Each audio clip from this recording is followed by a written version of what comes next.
wasomi mko hapa, Seneti imetengeneza siku yenye itakuja hapa kuchukua maoni yenu kuhusu gold mining. Gold mining, vile mmeambiwa, tuko na resource hapa ambayo iko na dhamana ya 685 billion shillings. Sasa wazungu venyanga bize bamukadirize khalakho shilingi 1000 milioni 100 usaine khulero bandu beru bahaminywi khubarekera hano biyanje muno ne bali imali. Please, I'm the only man remaining standing. Governor wakulwa, MPs wakulwa, woman MP wakulwa, MCS the same. Nalula MCS bari ya kuita mali. Let me tell you,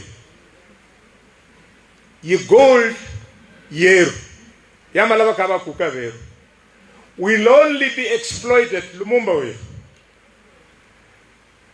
as a common resource for the investor based on his investment and us kulimanya bene malaba lituho lyabali bola benya kuhaminya bitako nabiso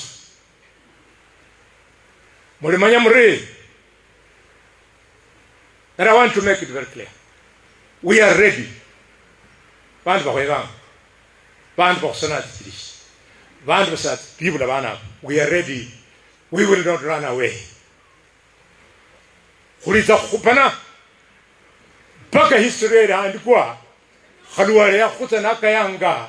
Shukhunya la khwaminya bita khona bizukha. Chikiranya saye wakho ay mali ya balanganga. Ifesa ta. Bana bahanu bakula mituka, bana bahanu bayomba khatsenzo tsibiri kana kuti bantu bakhoso out of gold mining. Chairman weru nakhana khaba coach weru Daud Iramoya. Jeff, those are the children I'm fighting for. I have had my days. Lumumba, you have had your days. Let us protect our children so that Khurumanye Fesa yalomba bandu South Africa. South Africa is the second richest country in Africa.